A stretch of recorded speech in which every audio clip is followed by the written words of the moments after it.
an honor to have you for the event today, Poetry Palestine and the Afro-Asian Writers Movement.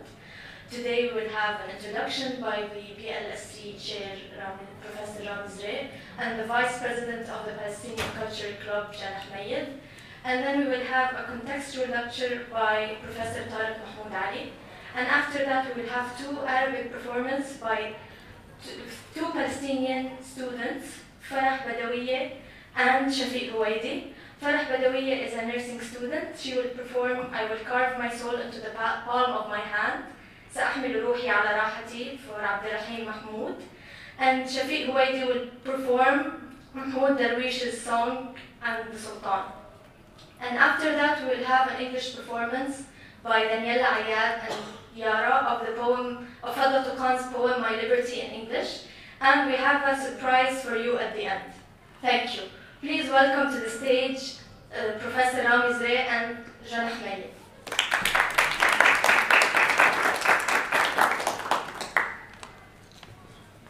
Thank you very much for coming. This is not a speech, it's just an introduction, not an introduction, it is a welcome. This is what I meant to say, because I'm not one for long speeches.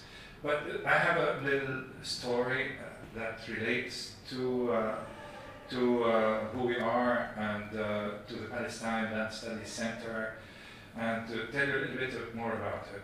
I joined this university in 1977, and I haven't really left since then.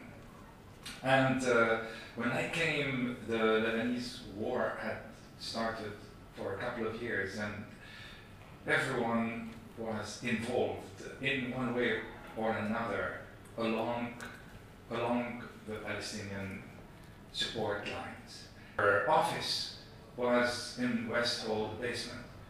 And then I went on and studied, and life went on, and I became a professor, a tenure, and I worked in agriculture. And then I was given the job to be the interim director of the Palestine Land Studies Center in West Hall basement. So I did a big circle from the time when I joined as a student to the time where I am probably doing the last thing before I retire as director of that center, going back to exactly the same place. And I wanted to tell you this story for two reasons. One of them is to tell you that in life there is a certain circularity around issues that remain core in one's life. And I hope that Palestine will remain core in yours, because it has remained core in mine. And the second thing is that the Palestine Land Studies Center is in West Hall basement. So please come and visit it and use it and learn about it, because this is the only center in the university that has the name of a country, Palestine. There is no other center at the UB that has the name of a country, Palestine, and that denotes our commitment to the cause. Thank you very much. Thank you, Dr. Rami, for the lovely words, and thank you all and welcome. We are very honored and have the pleasure to have you all here. I'm Janah Mehmood. I'm the Vice President of the Palestinian Culture Club. Contrary to what Dr. Rami said at the beginning, now the times are very different. It's very hard to hold on to the Palestinian identity and to express it around campus. This is what we at the Palestinian Culture Club try to do. Palestinian poetry in specific is a very important means of expression and resistance and perseverance for us as Palestinians. As third-generation Palestinian refugees, Palestinian poetry allows us to resonate with the sorrows, the joys, the struggles, and the hopes of what it truly means to be a Palestinian. That's why we are here today, to reclaim the narrative that the occupation has been trying to steal. We are here because Palestinian poetry is a form of resistance, and we are here to resist. Now, let me welcome to the stage, please, Dr. Tariq, and he will deliver his lecture. Thank you very much. Gosh, I got all teary listening to everyone. Well, as you can probably tell from my accent, how does this thing work? This is the wrong one, I think. I'll hold it. It's okay. As you can probably tell from my accent, I'm certainly not Lebanese. But, Palestine was important not just for Palestinians, but for me, now from Pakistan and Kashmir, where my ancestry is. Shall we switch off our mobile phones, please? All of us, yeah? And hopefully technology will keep us going. So in a sense, it was the key of understanding Palestine for me, was the key that unlocked lots of other doors. I understood the world because I began to understand Palestine was not a religious issue, like the way I had been raised as a child. It was meant to be a Muslim-only issue until I saw George Abash's name on a magazine. And I said, what on earth is this man doing on Palestine? Until I read this stuff. So that was my journey, but I will stop on my journey. We have a fun-packed event on for you, and there'll be a logic of what we do. Here's roughly how my talk will go, and I've been told to not go on for too long. I'll go through what the Afro-Asian Writers movement is, a little bit of a view of what the movement stood for, what sort of issues it believed in, what it resisted on, why Palestine was important, some samples of poetry, and how we got to this position, and end with, then we will move towards musical and poetic and musical rendering, a little bit of dance, and then some more music to conclude, and hopefully as the music is concluding you'll all have a dance, or something of that nature. The poems you will hear some sections from me, and some recited by others. I've just completed a study of the poetry published within this journal, hundreds and hundreds of poems, out of which I selected, at Rami Zarek's request, those that refer to Land and Palestine. Out of those then we gave the Arabic and English to the Palestine Cultural Club, who then selected the poems that they so choose, which they will recite in front of you. I also did English to my ex-student Daniela, and the remarkable thing is that we all ended up choosing the same poems, which will be referred today, considering this is from hundreds of poems and pages and pages. So the students are young, some are very, very nervous, so whatever goes wrong in live performance is part of the live performance. So I'd like to really start and contextualize why this movement begins to come into being. And I'd like to imagine now, as we talk of Palestine, what on earth was that era of colonialism a little bit before 1940. It's not that far back in time. What did they do to us? They colonized the land, the West and Western powers, and they weren't the only ones. But why did they colonize these places? These were not occupations because they wanted to show their face, so they could steal the resources of our lands, our seas, our labor, but most importantly, to do that, they needed to occupy our minds. And in the occupation of our minds was also the colonization of our imagination. That's what poetry refuses to allow to happen. So we will talk a little bit about resistance, and these writers were part and parcel of that resistance movement that wanted the occupier to leave the land, and these were themselves a product of centuries of an historic movement, because there was never a day the colonizer could have in peace colonizing and stealing. There was a constancy of repression, but in a direct historical context, the Afro-Asian Writers movement is born out and of the Bandung Conference, where Africa and Asia for the first time tried to assert its political identity, but I think the only thing they agreed on at the end was on a cultural unity, and that would lead to the formation of the Taskhent, a conference of writers, which I'll show you in a minute, that would produce two historical journals. One was called The Call, in Arabic, English, and French. I'll only be showing you images of the English one here, though the poems, you may see a bit of Arabic on them. Then Beirut contributed to the breakup of that movement in 1968, out of which Lotus was born, started off life as Afro-Asian Writings, then became Lotus. It really produced books of huge volumes. Then, after the invasion of Beirut in 1982, a lot of the archive was destroyed. It moved its headquarters to Tunisia. If we're lucky, we may have one of the people who actually was in the production process in Tunisia of the new Lotus. It ended round about 90s. I'm not sure when the call ends, but it sort of ended. That's my technology. I'm going to play you a little clip from a video to show you what it is. Hopefully, I'm going to play you a clip from a video. The scene that you can see there, I'm not going to play, is it? It's not a video. What you can see there are hundreds and hundreds of writers who met for the first time in Taskhent. That was a video you're supposed to have seen. But this was where trumpets were blown in their honor. These were anti-imperialist writers from Lebanon, from Pakistan, right across the global south.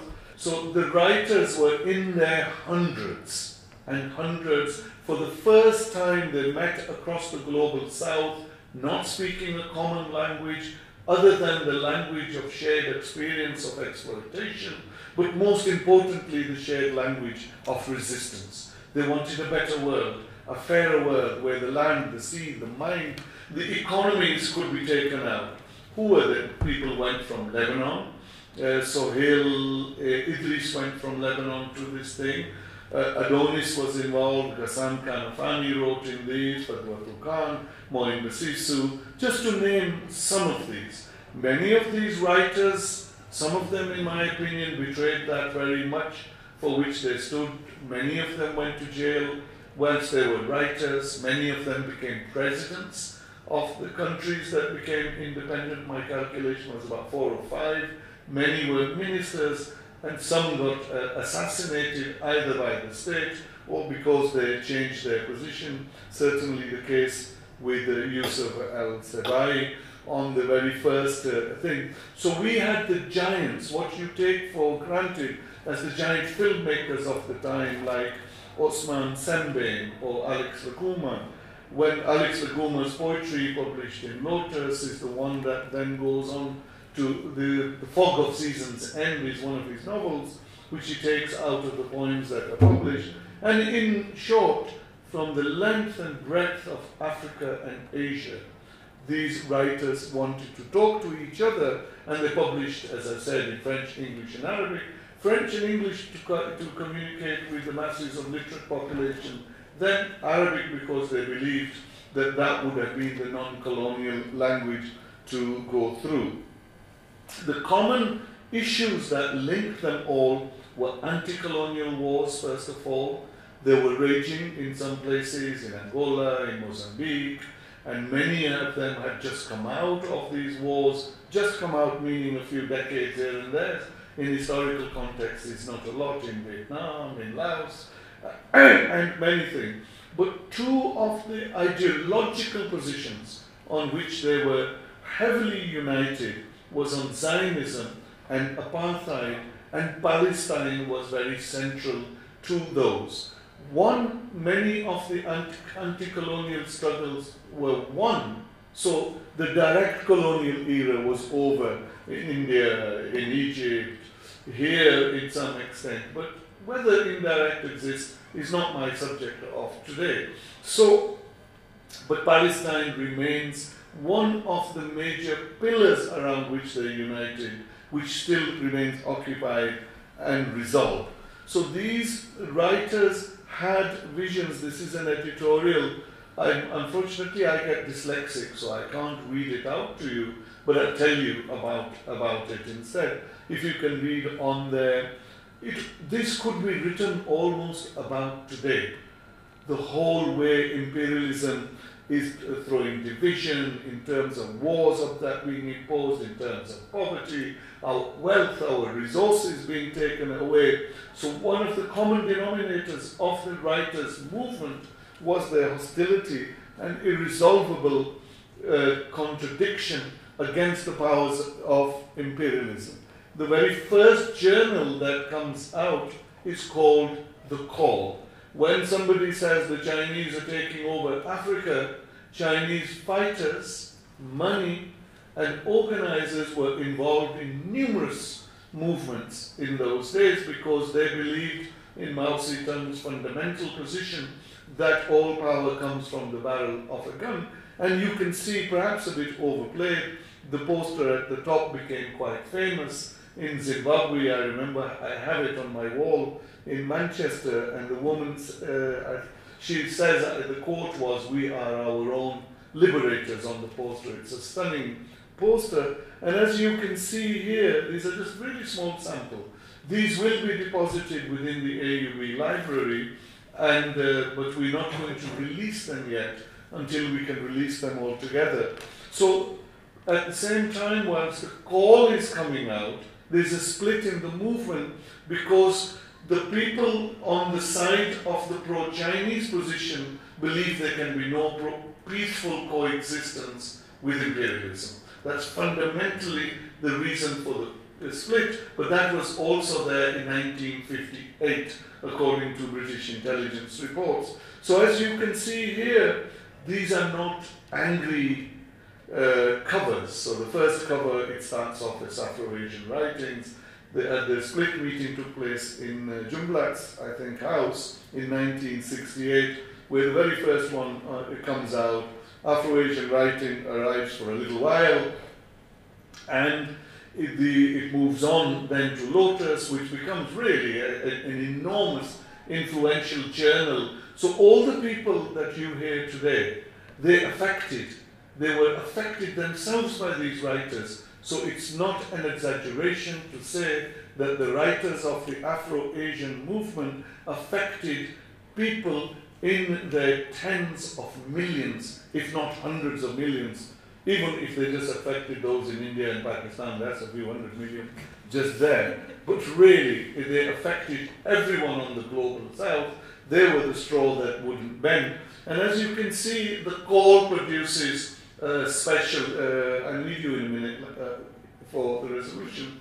So the call produces a special edition on here, but they're just straightforward as before. I won't show you many more, but Lama is going to read the first 3 points. This is, into this microphone, you should be all right. The first 3 points. Now imagine, now when we read these points in universities, certainly in England, they accuse us of being anti-Semitic. People get fired for referring to some of these things, and that's the case in many American institutions as well. So this is a resolution on Palestine in 1968, passed at the Beirut Conference. Just the first 3, please. Okay. Resolution on Palestine, the third Afro-Asian Writers Conference. Number 1, considers the Zionist movement as colonialist by nature, expansionist in its aims, racist in its structure, fascist in the means it is using. Considers Israel as an imperialist base and a docile tool used for aggressive purposes against Arab states in order to delay their progress towards unity and socialism, and as a bridgehead which neocolonialism relies on in order to maintain its influence over African and Asian states. 3. Views the aggressive Israeli presence in Palestine as artificial, usurping, and demographically imperialist, resorting to violent means, and consequently considers the liquidation of this presence as a liberatory and urgent task. Thank you very much. So this is an era at which the popularity of slogans like death to Zionism is not seen as something odd, nor are you punished for those. So I'm going to really move forward. I've taken too much time in contextualization. You will see that the call, just like the Lotus, are actually showing the international connections of the ongoing struggle that takes place across the globe. So Palestine, whilst it's central, is not the only struggle, and they are linked in common. This is a little thing I believe Hassan Kanafani published in his article on resistant themes in Palestinian literature. Again, I'm not going to read through all this. You can have a little look. It's in our archives here. But you can see that these poems are non-compromising poems. You can't compromise your land, your mind, your memory, neither memories of the past and certainly not of the future. So I will now move very quickly on to the significance, and I think Jana did it so beautifully earlier on, the importance of poetry as the maintenance of resistance and holding on to an identity which is under threat. The very first one I am always quoting, and I believe this was from Daraja until I came to Beirut, when actually somebody told me that it wasn't Daraja, it wasn't even published, he'd given this in an interview somewhere. Now, I've always wondered how oppressors can try to stop the words of a poet capturing an historical moment. I saw that when I came out of jail as well. I had actually come across it very early on during the dictatorship of General Zia-ul-Haq in Pakistan.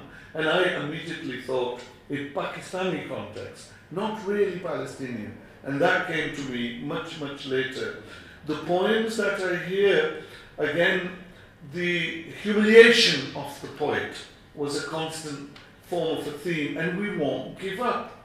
So here in the second poem, there is a poem which reflects upon conversation in the thing, which, go write your poems because suffering makes you feel good, you know, something like that. And he ends, you know, he'll make the prison sing the song, and one of the things is, oh dear, the thing has gone down.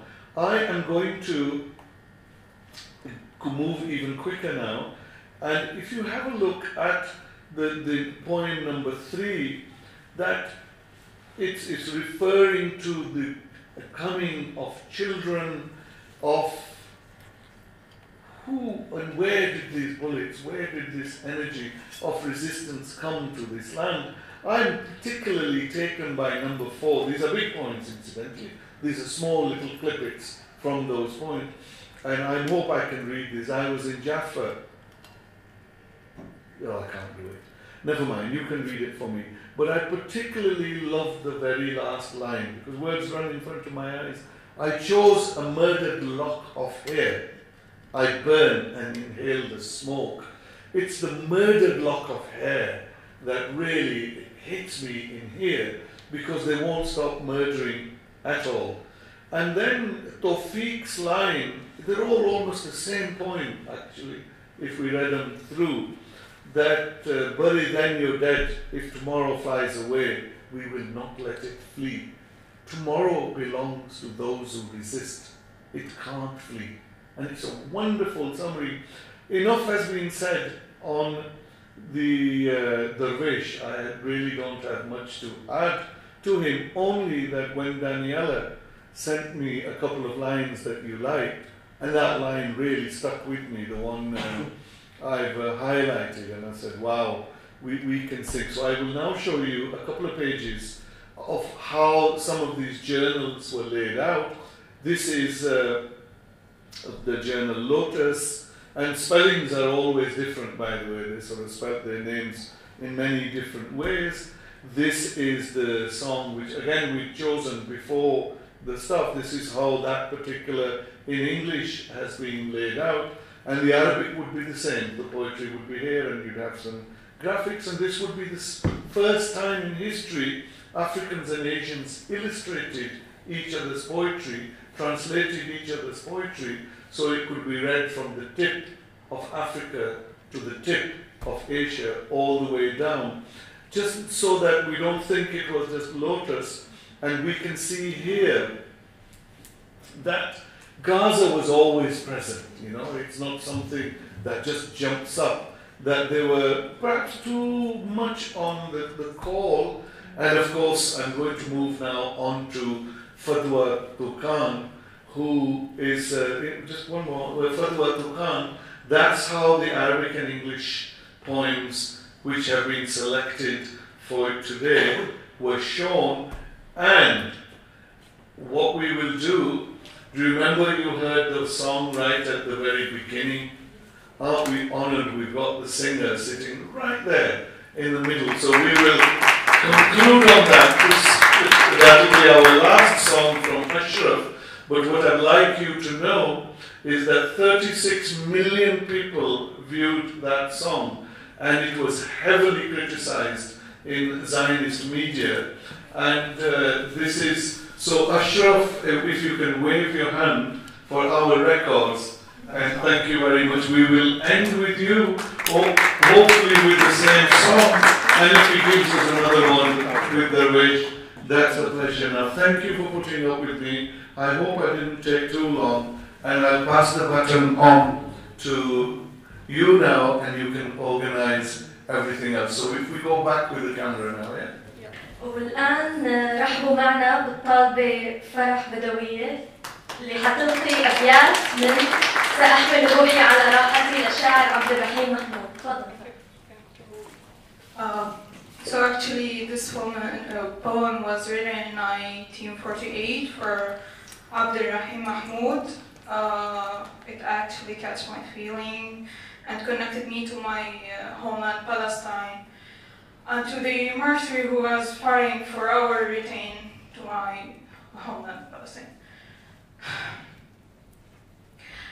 سأحمل روحي على راحتي وألقي بها في مهاوي الردى فإما حياة تسر الصديق وإما ممات يغيظ العدا ونفس الشريف لها غايتان ورود المنايا ونيل العلا وما العيش ما عشت إن لم أكن مخوف الجناب حرام الحمى إذا قلت أصغى لي العالمون ودوى مقالي بين الورى لعمرك إني أرى مصرعي ولكن أخذو إليه الخطى أرى مصرعي دون حق السليب ودون بلادي هو المبتغى يلذ لأذني سماع الصليل ويبهج نفسي مسيل الدمى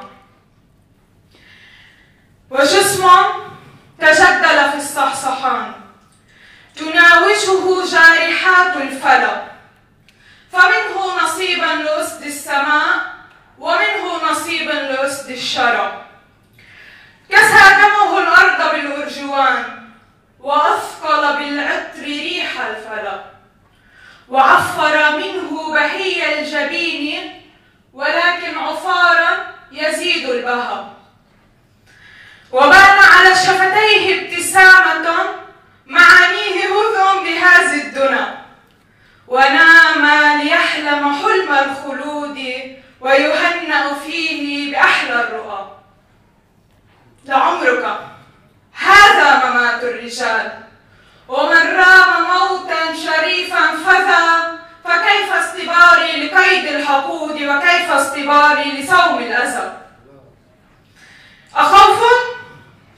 أخوف وعندي تهون الحياة وذل وإني لرب الأباب بقلبي سأرمي وجوه العداد فقلبي حديد وناري لظى وأحمي حياضي بحد الحسام فيعلم قومي أني الفتى سأحمل روحي على راحتي وألقي بها في مهاوي الردى فإما حياة تسر الصديق وإما ممات يغيظ العدا.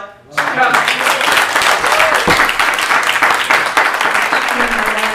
رائع فرح يعني كان أداء رهيب. والآن مع الطالب شفيق الهويدي اللي حيلقي أبيات من الأغنية والسلطان للشاعر محمود درويش. تفضل شفيق.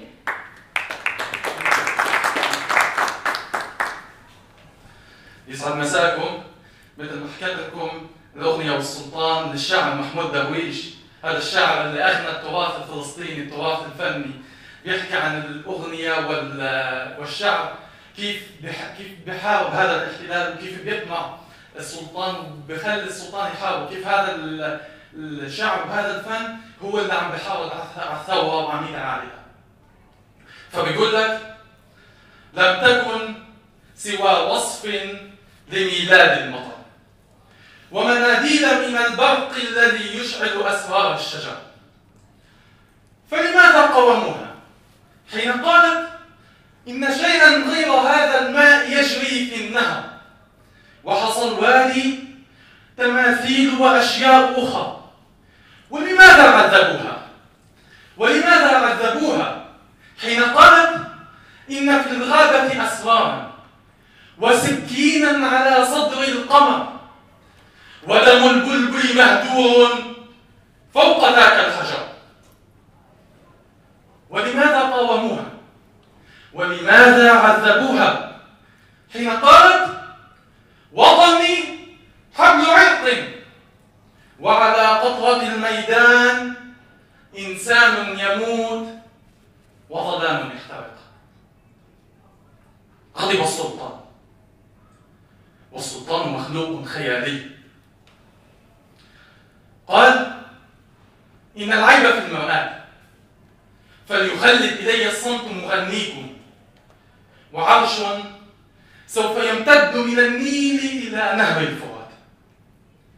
ثم صاح اسجنوا هذه القصيدة، غرفة التوقيف خير لهدوء الأمن، خير من نشيد وجريدة. أخبروا السلطان أن الريح لا تجرحها ضربة سيف، وملايين من الأشجار تخضر على راحة حرب، وغيوم الصيف لا تسقى على جدرانه اعتساب صيف. غضب السلطان، والسلطان في الصور وعلى ظهر بطاقات البريد كالمزامير نقي، وعلى جبهته وشم العبيد. ثم نادى وأمر اعدموا هذه القصيدة. ساحة الإعدام ديوان الأناشيد العنيدة. أخبروا السلطان أن البرق لا يحبس في عود دده. للأغاني منطق الشمس وتاريخ الجداول، ولها طبع الزلازل. والأغاني كجذوع الشجرة، فإذا ماتت بأرض أزهرت في كل أرض.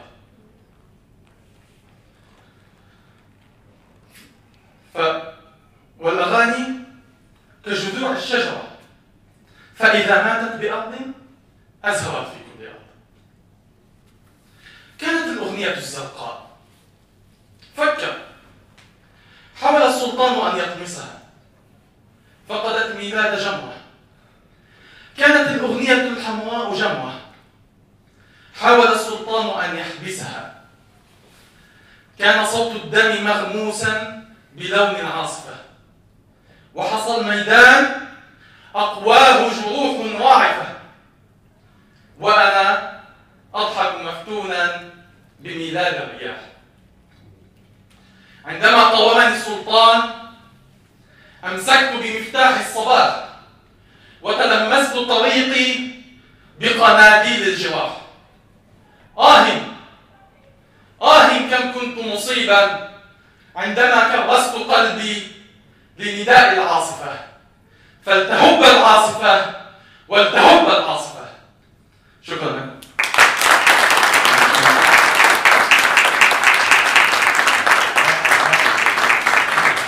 شكرا شفيق على الأداء الرائع، يعطيك ألف عافية. Now we will have an English rendition of Fadwa Toqan's poem, My Liberty. Please welcome Daniela Ayad and Yara to the stage.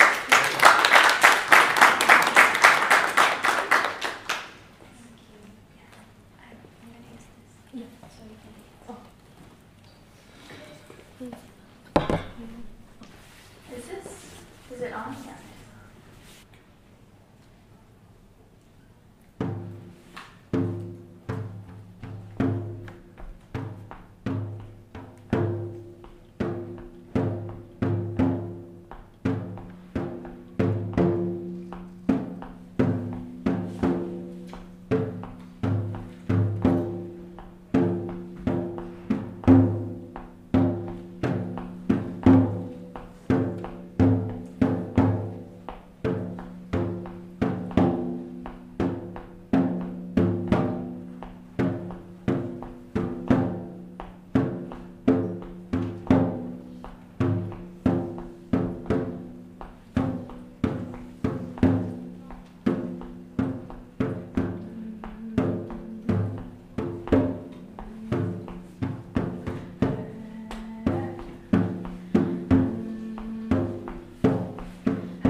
trunks of trees. If they die in a land, they flower in every land.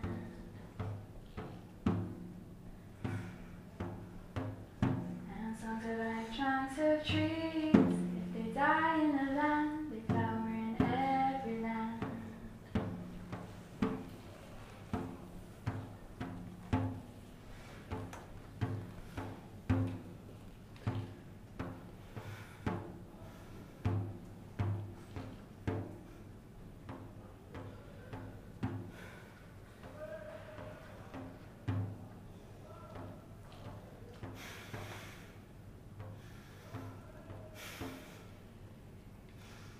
فلسطين حرة.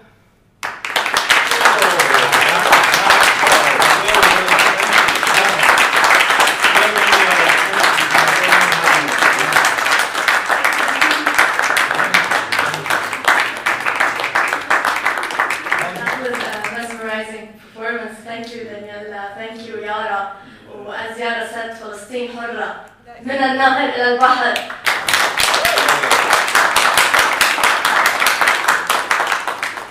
والآن خلينا نرحب بالفنان أشرف شولي.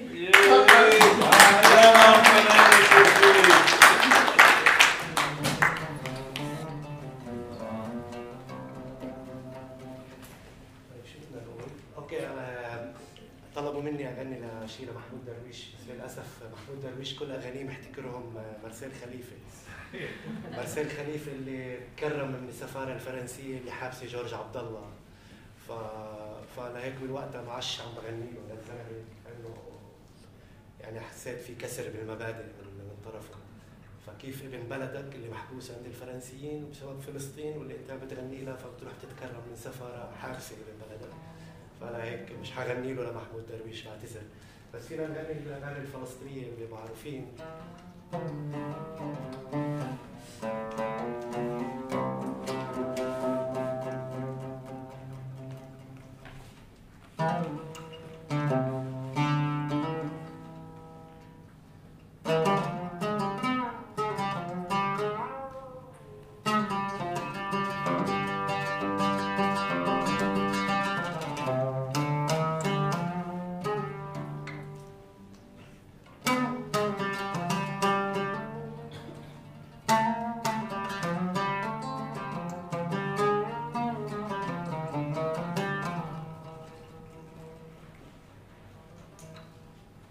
خلتي يا خلتي أنا عربي أصيل يا خلتي وبأصالتي تكمن علتي. أنا عربي أصيل يا خلتي وبأصالتي تكمن علتي.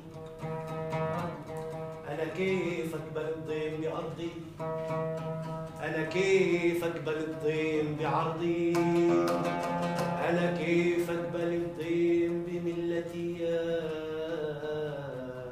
خلتي. كيف انضحك علينا كيف، وكيف يقبلها على نفسه عربي.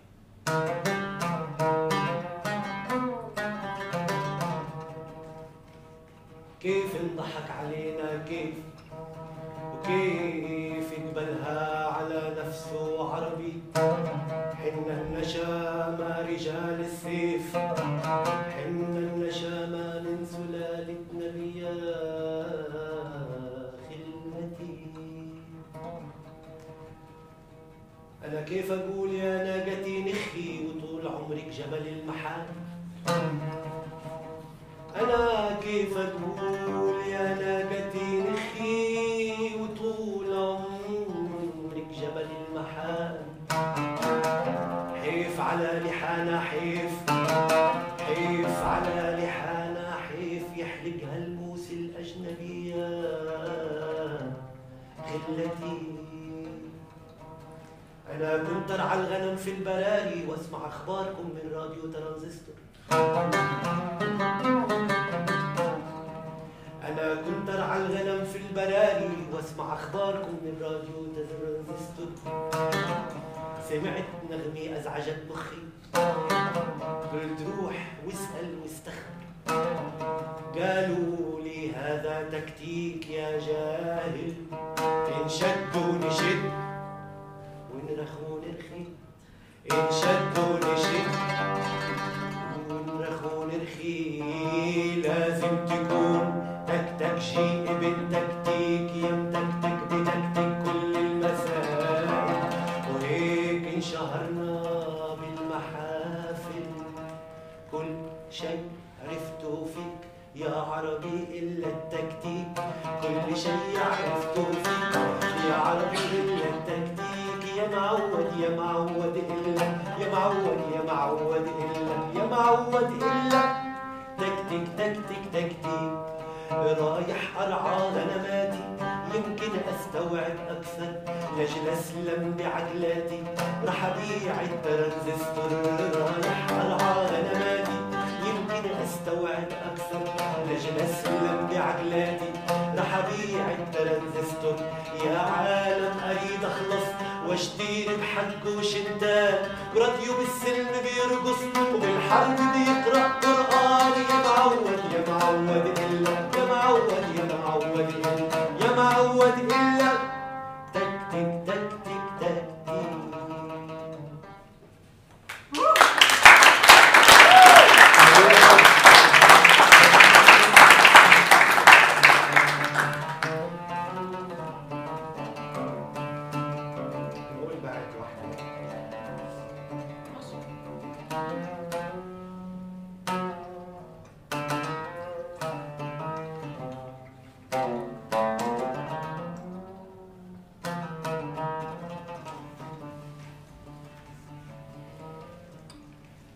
افتح شارع واكتب فوق الشارع اسمك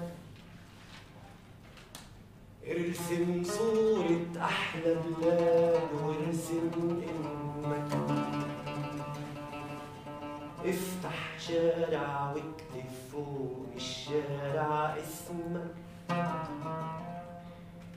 وارسم صورة أحلى بلاد وارسم إمك افتح جرحك خلي شمس الصبح تضمك وانزف رغم جنون الليل واحضن أرضك خلي النار خلي النار خلي النار اللي فيك تقيد واحفر رسمك وانزف لو نطلاق بصدرك انزف لكن داري دمعك انزف لو نطلاق بصدرك انزف لكن داري دمعك انزف لما الليل يعضك لكن اوعك اوعك اوعك غاصب غاصب غاصب يلمح دمعك شكرا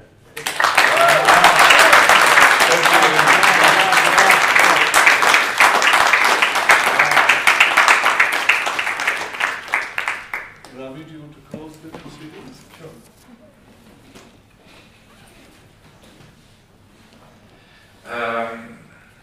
بدأنا الحديث بالإنجليزي والهندي بالعربي طبعا وبعتذر من كل من لا يفقه العربية إذا هني على ميلة فلسطين لازم كمان يعملوا شوي جهد يدخلوا على هذا الجو.